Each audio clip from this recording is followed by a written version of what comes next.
Hello, everybody. This is Jimmy. You're reading with Jimmy.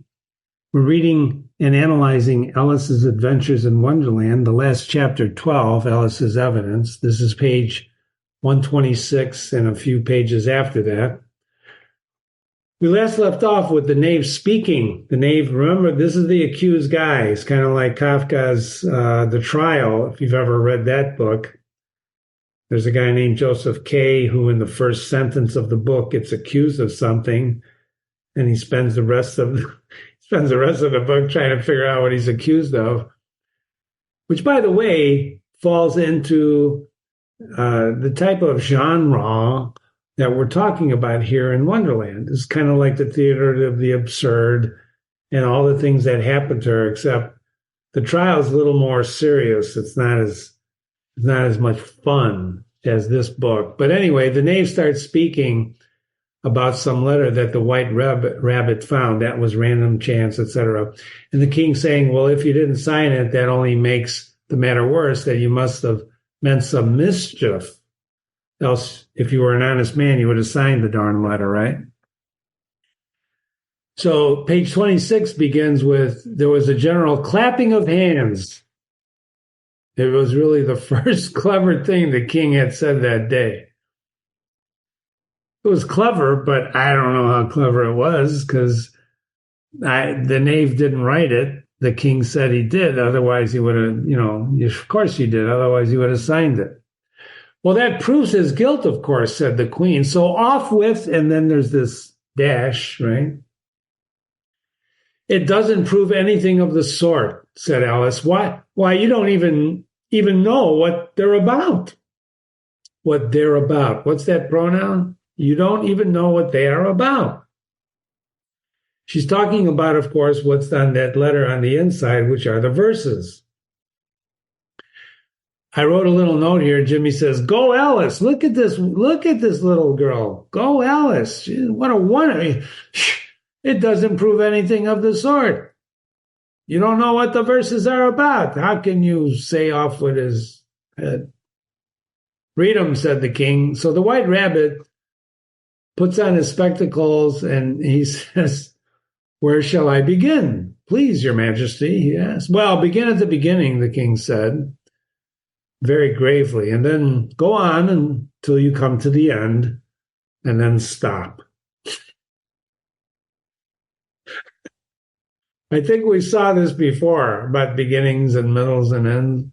So begin at the beginning, and when you come to the end, stop. Okay, here we go.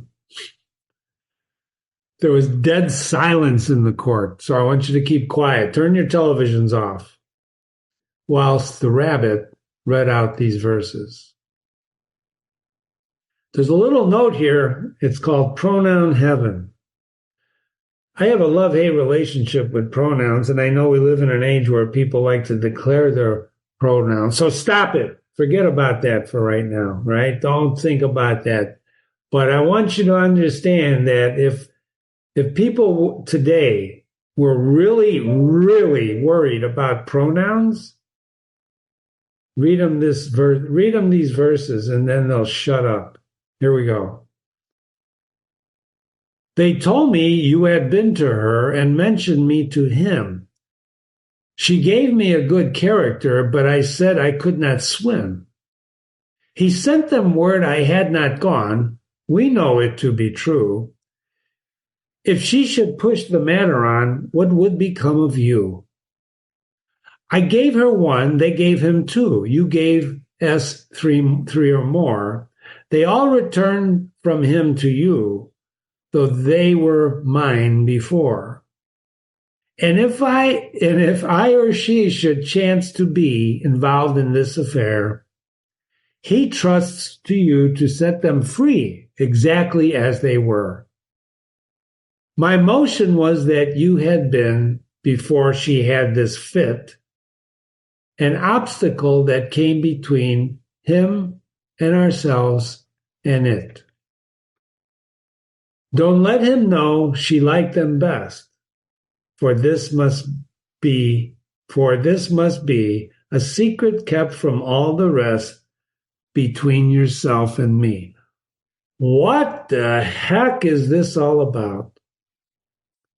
We're going to analyze that. Believe it or not, I'm going to analyze a couple of these verses for you and show you why there's a mathematical relationship to this. I didn't count the number of pronouns used in this. And because it's a pronoun replaces a noun, right? And a noun is name of person, place, or thing. So the first word is a pronoun, they. Who's they? It's hard to tell because these are the verses. But they told me you had been to her. Me, you, her, me, him, she, me, I, he, etc. You, mine, they. Lots of pronouns, ladies and gentlemen. Very confusing. What does the king say about these verses? Well, that's the most important piece of evidence we've heard yet, rubbing his hands. So now let the jury, here goes Alice, go girl. If any one of them can explain it, said Alice, she had grown so large in the last few minutes that she wasn't a bit afraid of interrupting the king. I'll give him a sixpence. I don't believe there's an atom of meaning in it. Look at the word atom. A-T-O-M. In those days, they knew what an atom was. Wow. Isn't that interesting? They know what an atom is. Do you know what an atom is? Look the word up, an atom. She says, I'll give you a sixpence if you can explain what that is. Because I don't think this is a meaningless bunch of words. That's what Alice is saying, right? The jury all wrote that down on their slates. She doesn't believe there's an atom of meaning in it, but none of them attempted to explain the paper. The king says, well, if there's no meaning in it, that saves the world of trouble, as we needn't try to find any. And yet, I don't know, he went on, spreading out the verses on his knee and looking at them with one eye. He's trying to look at it like through a telescope, right? I seem to see some meaning in them after all. So the king is looking at these verses. Said I could not swim. You can't swim, can you? He added, turning to the knave. The knave shook his head sadly. Do I look like it? Which he certainly did not, because he was made entirely of cardboard. Don't forget, these are playing cards, right? Playing cards made of cardboard. Cardboard goes in water. It doesn't swim. It sinks, right? So the king says, you can't swim, can you? Do I look like it? All right, so far, said the king. Now he's excited. The king's excited, right? He's getting to the bottom of these verses. Okay, he can't swim. We know it to be true. We know. That's the jury, of course. If she should push the man, well, that must be the queen. That must be the queen. She, right? What would become of you? You. What indeed? I gave her one. They gave him two. What? Why, that must be what he did with the tarts, But it goes on, said Alice. They all returned from him to you. Alice obviously memorized or is looking over the king's shoulder as they analyze this. So the king is concluding these verses are about the tarts. If they are about the tarts, we can go back and reread it and see if they are about the tarts. And the king says triumphantly, why, there they are. There they are. Pointing to the tarts on the table. Ladies and gentlemen, I hope you remember when the trial began, we can go back and correct me if I'm wrong, but those tarts were on the table all this time. Nothing can be clearer than that. Then again, before she had this fit, you never have fits, my dear, I think, do you? Says the queen. Never, said the queen, furiously, throwing an inkstand at the lizard as she spoke.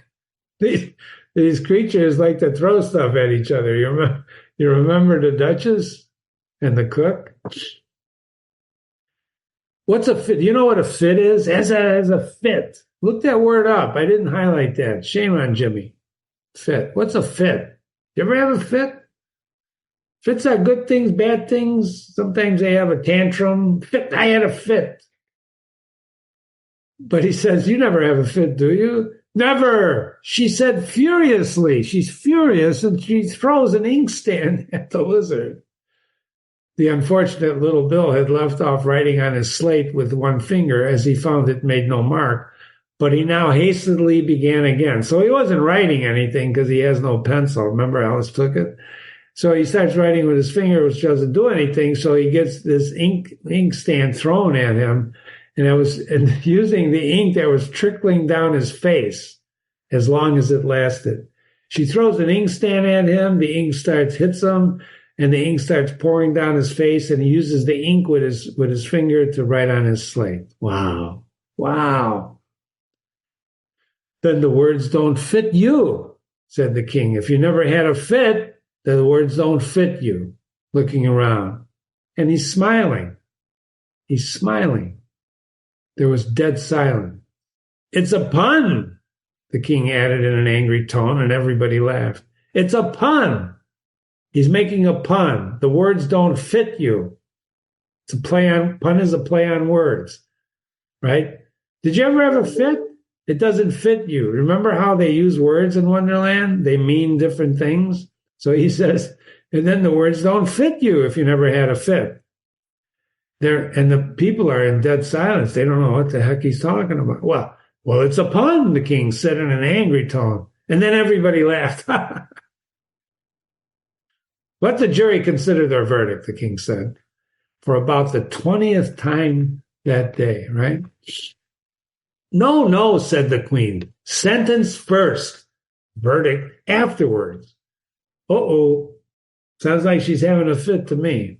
Stuff and nonsense, Alice said loudly.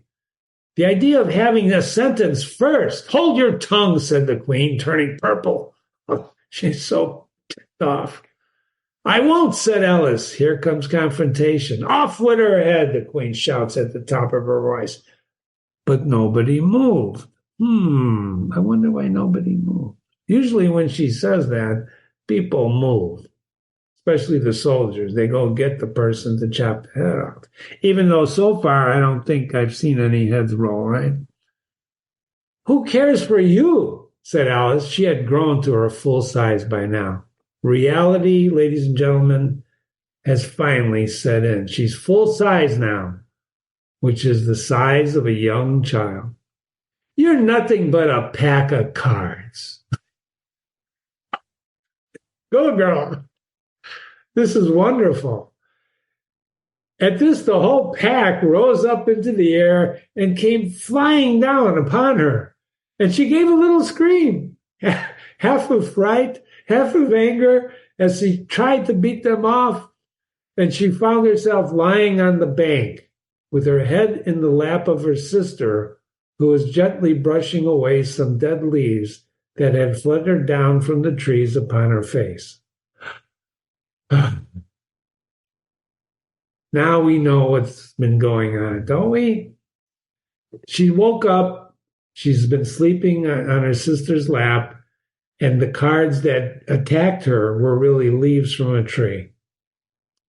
Wake up, Alice dear, says her sister. Why, what a long sleep you've had. And what a curious dream, said Alice. And then she told her sister, as well as she could remember, all of these strange adventures of hers that you have just been reading about. This is the narrator talking. And when she had finished, her sister kissed her and said, It was a curious dream, dear, certainly. But now, run into your tea. It's getting late.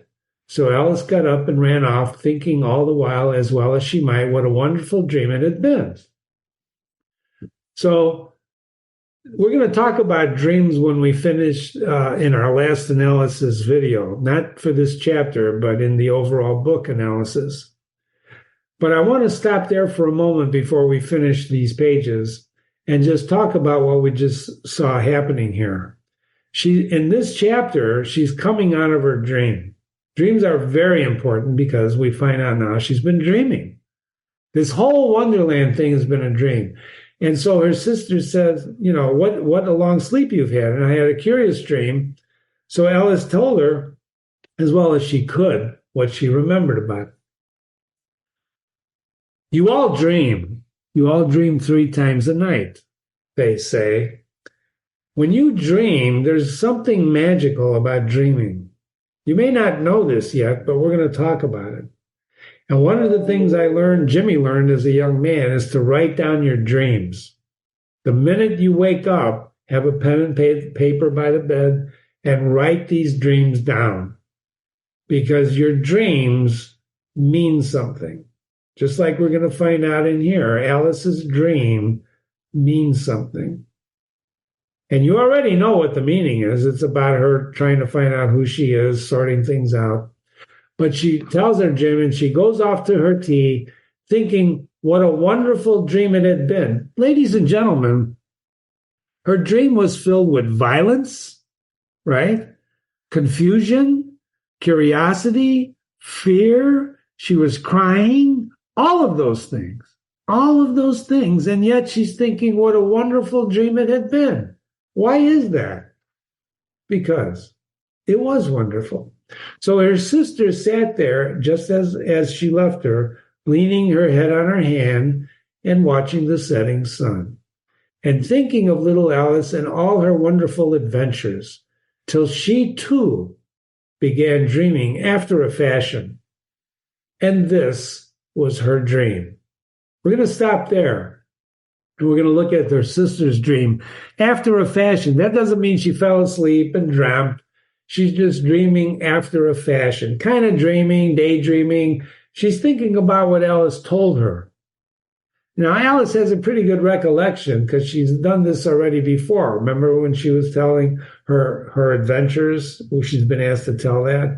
So she told her sister, and now her sister's sitting there thinking about what Alice told her after a fashion. But we're going to stop there. Before we do that, I want to go back and look at those verses and the idea of mathematical relationships with English. So here's a simple algebraic equation. A squared less b squared is equal, parentheses, a minus b times a plus b, parentheses. Hopefully you know what the hell I'm talking about, and if you don't, then you should go to school and learn a little bit. I am not a mathematician. Jimmy's not a mathematician, but Jimmy knows enough to be dangerous, and some of his best friends are mathematicians. So this is an algebraic equation. What the equation means is that whatever's on this side is equal to whatever on that side, even though they don't look alike. You see what I'm saying here? So you can substitute for A and B any value you want. Any value. Pick a value. In this first group, I put 7 and 8. A is 7, B is 8. And then I solve the equation, and it's minus 15 is equal to minus 15. So A squared, 7 squared is 49. B squared is 8 squared is 64. 49 less 64 is equal to 7 less 8 is minus 1, and 7 plus 8, which is 15, times each other is minus 15 and minus 15. You see how that works? This is the same thing with 3 and 10. Now you're going to say, Jimmy, what does it got to do with Alice in Wonderland? Pay attention. Pay attention. Same thing here, minus 91, minus 91. In other words, you can substitute any number you want. This is always going to be true, I hope. Okay, the verses. Remember I was talking about diagramming a sentence, right? Here's the first verse. They told me you had been to her and mentioned me to him. She gave me a good character, but I said I could not swim. It's a verse, right? What the hell does it mean? Well, subjects and verbs, ladies and gentlemen. They told. Who? Me, object. They told me. They told me. You had been her, to her. You mentioned me to him. So you, there's another character. There's another, let's call it a numerical value. There's a they they told me that you had been to her and you had mentioned me to him. So he's got me and him, right? Then in this one, she gave me, she, there's a new one, she, new pronoun, she gave me, the same me that's up here, a good character, right? She gave me a good character. What does that mean? A good character. A reference? I don't know. Said, she said, I couldn't swim. So who is she? Who is you? And who are they? You have to figure this out. She mentioned me to him. Me, there's the me, and there's the me. So there's a lot of me's in this. That's a common, right? That's common value. So we're solving to figure out who these pronouns are, just like the king was doing when he put that on his lap and tried to figure this out. And he says to the knave, you can't swim, could you? So he's assuming, right? But said I could not swim. She gave me. So me may be what? The knave. He mentioned me to him. Who's him? Well, maybe the king. I don't know. The next verse, he sent them word I had not gone. We know it to be true.